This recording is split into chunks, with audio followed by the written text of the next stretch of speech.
Hello, welcome to Priyashree channel. আমি চলে এসেছি তোমাদের কাছে একটা নতুন ভিডিও নিয়ে। তো আজকে আমরা যাচ্ছি কোথায় বলো তো? Botanical garden. হ্যাঁ, ঠিক ধরেছ।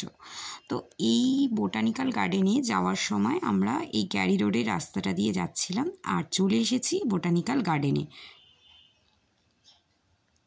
বোটানিক্যাল গার্ডেনে দেখো, ভেতরে ঢুকেই চারিদিকটা বেশ সবুজে সবুজে ঘেরা ছিল। এখানে এন্ট্রি ফিস ছিল কিন্তু 30 টাকা করে। ভীষণ এখানে প্রাইসের দাম কিন্তু বাড়িয়ে দিয়েছে, আগে কিন্তু 10 টাকা 15 টাকা ছিল। আর এখানে একটা নতুন নেচার ট্রেল করেছে, যেটা কিন্তু দেখতে সত্যি খুব সুন্দর, এত সুন্দর যে বলার কথা নয়। বেশ একটা জঙ্গলের মতো অন্ধকার পুরী, খুব দারুণ। এর ভিতরেই আমরা ঢুকেছিলাম। এখানে নানা ধরনের আলাদা আলাদা নাম দিয়েছিল, যেরকম পঞ্চবটী বন বা আরও যেসব বনের নামগুলো রামায়ণে আমরা পড়েছিলাম, সেই ধরনের বনের নামগুলো এখানে রয়েছে। এর ভিতরে আমরা নানা জায়গায় ছোটাছুটি করছিলাম, এদিক ওদিক বাদরের মতো ঝুলছিলাম, খুব মজা করছিলাম আমরা। দারুণ, বেশ নিজেদেরকে মনে হচ্ছিল যেন আমরা কোনো একটা আলাদা দুনিয়াতেই বা আলাদা জগতেই চলে এসেছি। আর যেন কিছুক্ষণের জন্য আমরা হারিয়ে গিয়েছিলাম, এত ভালো লাগছিল যে কি বলবো। এরপর এখান দিয়ে আমরা অনেকক্ষণ ধরেই যাচ্ছিলাম হেঁটে হেঁটে।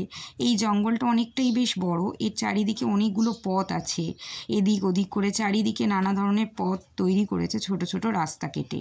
এছাড়া এখানে প্রচুর নানা ধরনের বন্য গাছ রয়েছে, মাশরুম গাছও ছিল এখানে একটা। আর এছাড়া মানি প্ল্যান্টে ভর্তি, এখানে প্রচুর মানি প্ল্যান্টে ভর্তি ছিল। এছাড়া এখানে আরও অনেক ধরনের গাছ রয়েছে, ফুল রয়েছে, বন্য ফুল রয়েছে, যেগুলো সত্যি বলছি ভীষণ ভালো লাগে দেখতে।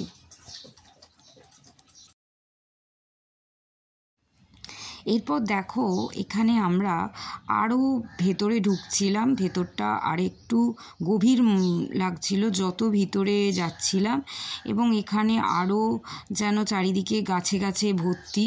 এছাড়া এখানে আরও বট গাছ, অশ্বত্থ গাছ, প্রচুর গাছে গাছে। এই দেখো, এখানে একটা মাশরুম, এই মাশরুমটার কথাই তখন আমি বলছিলাম। এগুলো কিন্তু বিষাক্ত মাশরুম, এগুলো কিন্তু খায় না, ঠিক আছে? দেখো এখানে রোদ ঝিলমিল কি সুন্দর লাগছে, সবুজ সবুজ পাতার মধ্যে দিকে রোদ কি সুন্দর চিকচিক করছে দুপুরবেলাতে। এত ভালো লাগছে যে কি বলবো, পুরো শান্ত শান্ত মনে হচ্ছে নিজেকে খুব রিল্যাক্স ফিল মনে হচ্ছে। তোমরাও একবার হলেও এই রকম ধরনের এরিয়াতে একবার নিজেদের স্ট্রেসফুল লাইফটা থেকে বেরিয়ে চলে এসে ঘুরতে, দেখবে তোমাদেরও খুব মজা হবে। এখানে দেখো, আমরা বাচ্চাদের মতো নানা ধরনের জিনিসপত্র করছিলাম। আর কিছুক্ষণের জন্য আমরা যেন আমাদের ছেলেবেলাতে ফিরে গিয়ে, এখানে দেখো একটা পোল মতো করেছে, যেটা তলায় একটা ছোট ডোবা মতো টাইপের ব্যবস্থা করেছে, কিন্তু এই ডোবাটা যতটা ভালো ছিল না, ঠিক আছে? কারণ এখানে প্রচুর মশায় ভর্তি ছিল, ভীষণ মশা কামড়াচ্ছিল, ডেঙ্গু তো হওয়ার একদম উপক্রমই ছিল বলতে গেলে। আর এই পোলটার উপর আমরা নানা ধরনের উঠে, এখানে দেখো কত ধরনের পদ্মের পাতা, এই পদ্ম পাতাগুলো দেখো কি বড় বড়, কিন্তু এখানে সেরকম পদ্ম কিন্তু নেই। আর সূর্যের আলো এত সুন্দর যে দেখে তো আর বলারই কথা নয়। আর এই হচ্ছে সেই গ্রেট ব্যানিয়ান ট্রি। আহাহা, এটার যে কি বিস্তৃত ডালপালা, যে দেখে যে আমার কি ভালো লাগছে।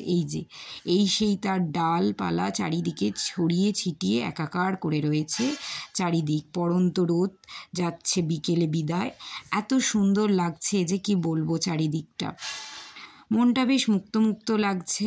আর এই দেখো, এখানে আরেকটা পোল দিয়ে এখানে একটা ট্রি হাউস ধরনের জিনিস করেছে, এটা তো আরও সুন্দর ভালো লেগেছে আমার দেখে।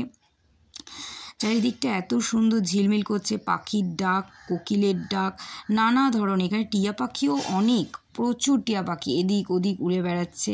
কি যে ভালো লেগেছে যে কি বলবো। চলো তাহলে এবার বাড়ির দিকে যাওয়া যাক, আবার দেখা হবে কোনো নতুন ভিডিওতে। টাটা।